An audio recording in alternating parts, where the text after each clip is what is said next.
save the day. And welcome back to the Crypto Show's Digital Cash Evolution. And please check out our sponsors, Dash.org. Go to Dash.org and find out about that. That's Dash Digital Cash.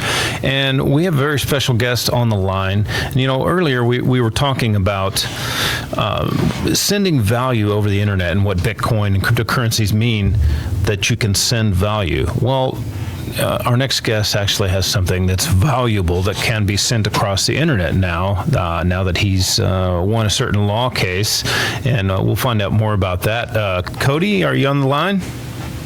Hey, Dave. Hey, man. How's it going? It's good to hear from you again. Yeah, good to hear you, man. Yeah. So, you know, I wanted to kind of start off with you about, what role Bitcoin had to play in getting the Liberator going, and then we'll get into more about the defeat of gun control. But cool. Yeah, man. Tell us kind of what role Bitcoin played in getting the Liberator off the ground. This is something I don't get to talk about as much as I'd want. But when we started 3D printing guns, and Liberator was the first gun we tried to 3D print. I mean, this was like 6 years ago now, like in 2012. Mm-hmm. And, we started fundraising with Bitcoin back in 2012, okay? So it was like, hey, folks, give us this thing, Bitcoin. And Bitcoin was still kind of niche, and so people in the Bitcoin forums were like, hey, here's a thing you can go donate Bitcoin to, how cool. And honestly, like, we got so much Bitcoin back in the day that, and I didn't spend any of it because it wasn't really worth anything back then. So after about a year of 3D printing guns, and Bitcoin made that first run up to 1,000, we had we had a lot of money, and that Bitcoin was what allowed me to start an entire manufacturing company out here in Austin, Texas, which you've seen and which used to host the Crypto Show. Yeah, our Austin studio is in the offices of Defense Distributed. So a lot of times you may hear us coming from Austin, and we're there at his factory. But also kind of the start where you guys even came up with the idea, because it was basically from WikiLeaks. And did that have any connection with Bitcoin being donated to WikiLeaks? Was that kind of a connection in any way? There was a more direct connection even than that. So we had thought about, like, well, we're kind of like WikiLeaks in that we'll, leak gun files on the internet. But very, very early on, when we started raising money for the gun, again in 2012, we had done like a crowdfunding thing on I think Indiegogo, and Indiegogo had decided to cancel our crowdfunding, and we were like, oh man, we're gonna have to raise money on our own website. Well, back then, really the only quick way you could get out and doing that was using PayPal. And I didn't trust that PayPal would, because they were even then known to be anti-gun in their policies. So the decision of these people to stop processing our payments led me to be like, well, I guess I'll try Bitcoin. And that ended up being just like WikiLeaks, right? They got embargoed by Visa and MasterCard and everything, and they had to go to Bitcoin. That decision there to start raising Bitcoin back then was probably the greatest decision I've ever made in life. So I can't really oversell it, man. It was a pretty killer move. Right. Yeah, and like you talk about in your book, even is that was kind of the idea that spurred, the Liberator. It was the WikiGun idea. Talk about that.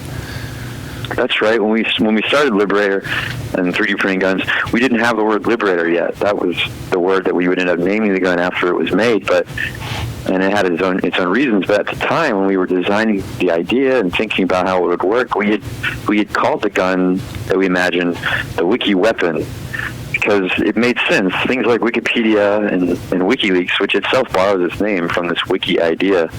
The idea as well is that people come together in a collaborative sense, and that more or less democratically things can be produced. Like the crowd can more quickly and competently execute certain kinds of creative and code projects. So the idea was, well, maybe we didn't know quite how to make this gun yet, but if we had enough support and effort, enough people would help us get it done. So yeah, we call it the Wiki Weapon for that reason. Right.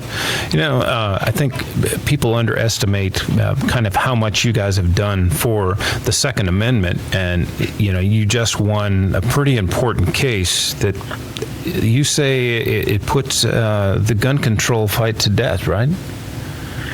Yeah, I mean that's not to exaggerate. If American gun control had designs on containment at the level of technology, that's over. And it was probably always a pipe dream. We don't license the personal computer. We don't license milling machines and 3D printers. And so, of course, it was unrealistic to think that we could somehow have a power to police these files on the internet. And what government authority could really even dare to be the internet police force, right? The Trump Space Force Online, like finding the gun files. I mean, that's impossible, and it would have its own impossibilities. So it was interesting to see the government, in a kind of realistic point of view, just say like, yeah, actually, this is not something that we can even do, and they walked away. In essence, they just decided, it's not worth fighting anymore. Awesome.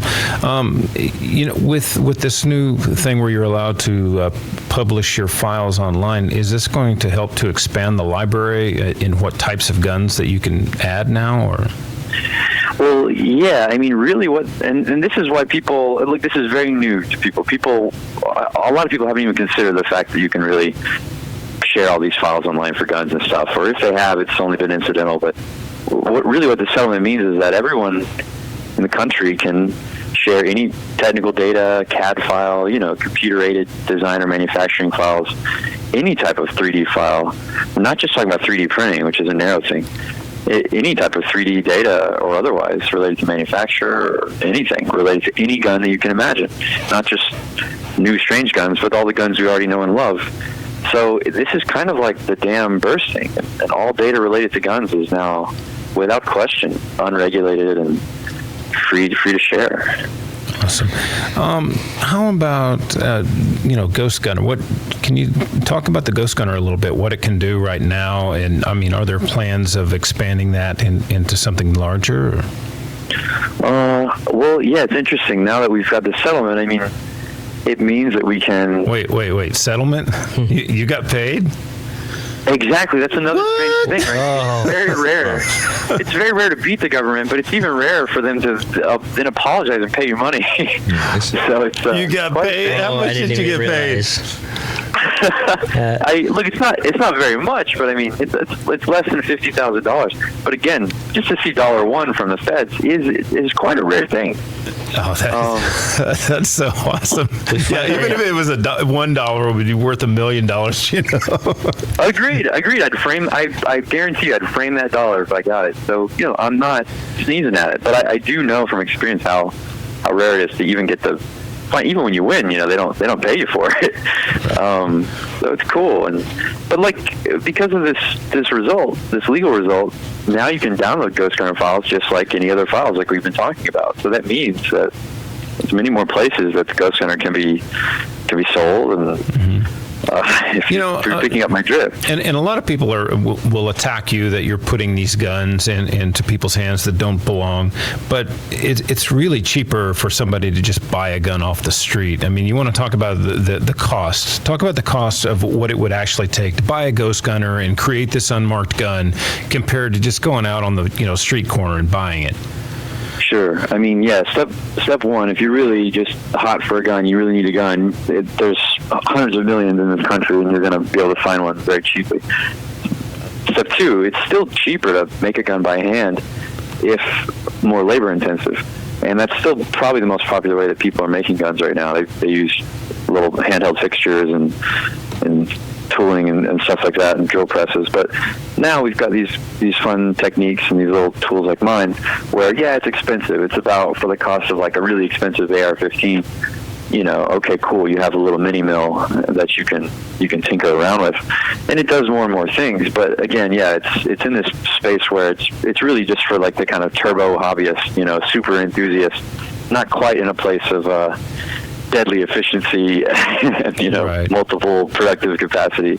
I mean, it's also somebody, trying to save themselves from having to give away their rights to have guns, or they don't have to worry about someone coming to steal their gun because they can just make another one.